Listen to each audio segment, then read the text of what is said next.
Hi guys, welcome back to my YouTube channel. It's your favorite girl Abiola, and today I'm going to be answering some of your questions. I've gathered these questions on my YouTube, on my Instagram, and people send these questions to me often. So I've just gathered a list of these questions that I'm going to be answering today concerning the dependent visa for students. So without further ado, let's just get started.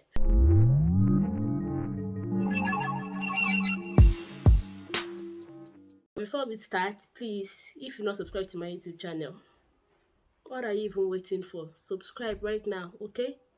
I'll wait. Let's go. Have you subscribed? Thank you. Now we can start the video.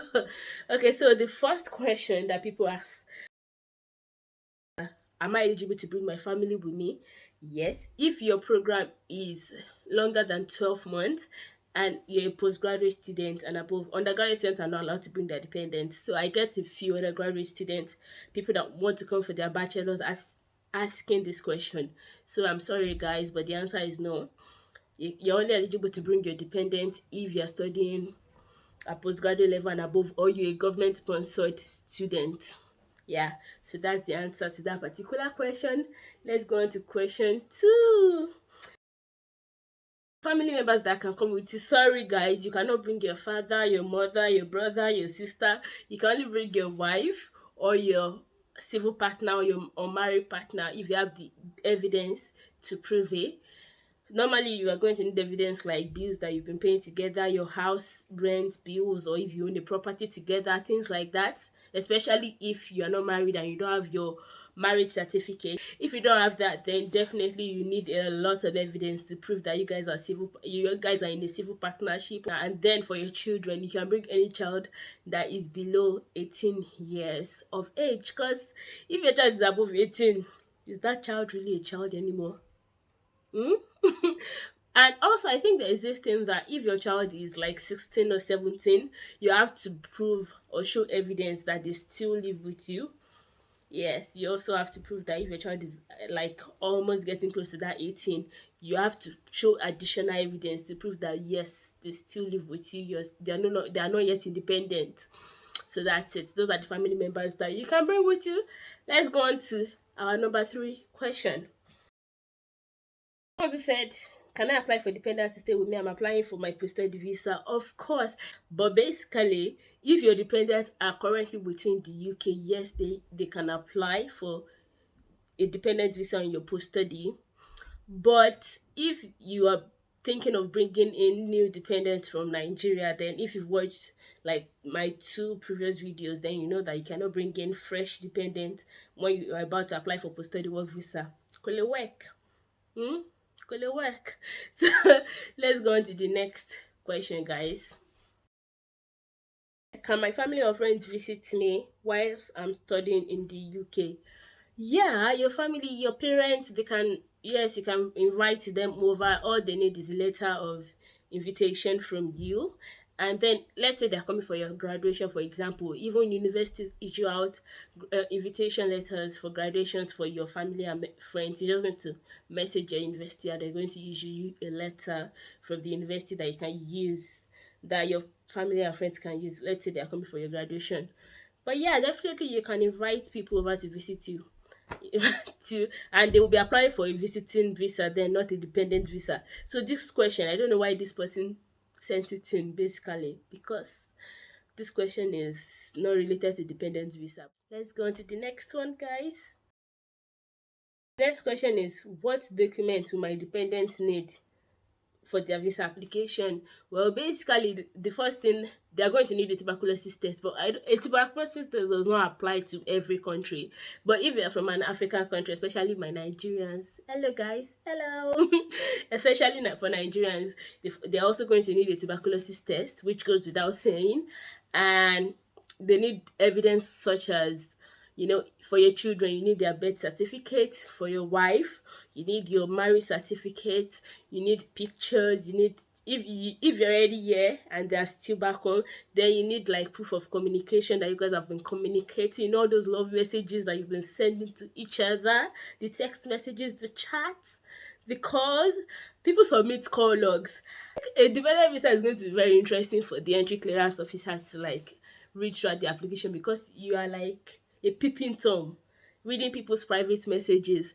But yeah, people submit that. And if, like I said earlier, if you're in a civil partnership and you're not married, you don't have a marriage certificate, then you need to show a minimum of 2 years evidence that you've been living together in a situation that is similar to a marriage. You can't just say, oh, this is my partner, this is my girlfriend, and this person is living separately. A civil partnership means that you guys have been living together and cohabitating. You just don't want to get married. Then you definitely need to submit as much evidence as possible. A picture of when you guys started, if you have throwback pictures of when you guys were still young, dating, if the bills you guys have been paying together, whether you guys have properties together, a lot of documents like that, just to prove that you guys are, together. And then for children, basically for children, it's pretty easy. All you need is the birth certificate of your children, and they can come into the UK unless the child is 16 or 17, and then you will need additional evidence to prove that they are still living with you, and they're still dependent on you, and they are not yet independent. So you could show receipts of you paying their school fees, for example. If you have children that are 16 or 17, just receipts that show that you're still in charge of their education, you're still the carer, anything you pay on them. So that's it. Side note, guys, I forgot to say, your child, apart from the birth certificate, they are going to need a consent letter signed by both parents also. So yeah, let me forget. I have to add that. Yes. On to the next question. Next question is, how much money does my dependent have to show in their bank account? Well, basically for each of your dependents, they need to show, if you are going to be living outside London, is £680 per month, and that's £6,120. And if you are living within London, if you are going to be living within London, then it's £845 per month, which is like 7,000 something. I don't remember, 7,000 plus. I'll put it in this video. So basically, that's how much your dependents have to show. Each of them, not the entire family. Each of your dependents. If you have a wife, she's showing you 6,120 for outside London. If you have a child, they're showing that same amount. Like, you have to calculate everything together. Yeah. So let's go on to the next question. Be able to work in the UK? Of course, and the good thing about bringing dependents is that they are not limited like you are. They can work full-time and they can be self-employed. What a beautiful time to be alive. All right, guys, let's go on to the next question. There are no restrictions to your dependent study in the UK. Yeah, your dependents can study in the UK. They can do classes or whatever while they are on a dependent visa. So the next question is, will my children be able to attend school in the UK? Just say the rule is that between the age of 5 and 16, yes, your children can go to school, and it is funded by the government. So that's a beautiful thing, isn't it? You don't have to worry about school fees, you don't have to worry about anything. But if your child is below that age and they are going to nursery, then you have to pay. And please, let me be very clear, you are not entitled to any government funds while your children are going into nursery, apart from the 15 hours. I think it's 15 hours. Yeah, I think it's 15 hours, but don't take 30 hours. Or 30 hours, that's government fund. The rule still applies to your dependent. You are not entitled to public funds apart from the 15 hours, because some nurseries don't understand when it comes to students and the rules attached to being a student. So they will tell you, oh yeah, you can also take the 30 hours free funding or whatever. No, you can't, my darling. No, you can't. Don't let anybody mislead you, okay? Because if you do, there's paperwork, and it will affect you one way or the other in the future. So, yeah. But once they are in reception, primary school, secondary, between the age of 5 and 16, then they can go to school for free and they can study. The next question is, if my wife gives birth after she comes into the UK, will my child need a dependent visa too, or the child will be a citizen? Oh, this is not US. If you give birth to your child here, your child is not gonna be a citizen. and your child will definitely need a dependent visa. For the first 3 months after your wife gives birth here, the child is entitled to free healthcare. But after that, your child will still, after 3 months, you will need to do the visa application and pay IHS fees because the child will not be entitled to free healthcare after 3 months. So yes, you definitely need to apply for dependent visa for your child, for your baby, your newborn baby. They're not gonna be a citizen. Mm-mm. If your child spends 7 years consecutively in this country without any breaks, then they can make an application when they reach 7 years of age. But before then, no, they have no entitlements or anything just because they were born here. So that's the answer to that question. This one is a tricky one, but it's not that tricky. It's pretty straightforward. The next question is, my wife has a child from a previous marriage. Can the child apply as a dependent? Yes, as long as the child is still underage and your wife is coming and applying also as a dependent, then a child can also apply as a dependent. I like this kind of question. It's uncommon. It's not one of the popular ones. So yeah, that was a good question. Yes. And the next question is, I received this one quite a lot.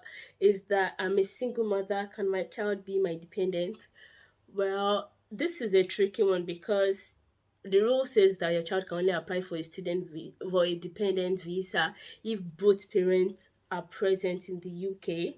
There are certain exceptions, like such as if your partner, your husband, or whoever, the father of the child is dead. That's the first exception. The second exception is that if you can show that you have like sole responsibility of the child, like if you've been taking care of the child solely from childbirth till now and you've been responsible for the child's upbringing and you have like the receipt, the evidence, the document to show that you are the sole carer of the child, then those are the two exceptions. Other things that you need to submit, but these ones are generic, everybody will know them because they will even ask you in your visa application, like the BRP of your partner, their passport page, of the main applicants. You have to submit their passport page and their BRP and all those.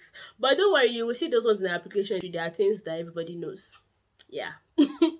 But yeah, that's it. I think that's the end of this video. Yeah, but just to end this, I'm going to tell you guys how much it costs, how much visa application for a dependent visa, and how much IHS is for a dependent visa. If nobody asked, I was expecting to see a question where somebody will ask me, but nobody asked. But you know me over Sabi, I will tell you.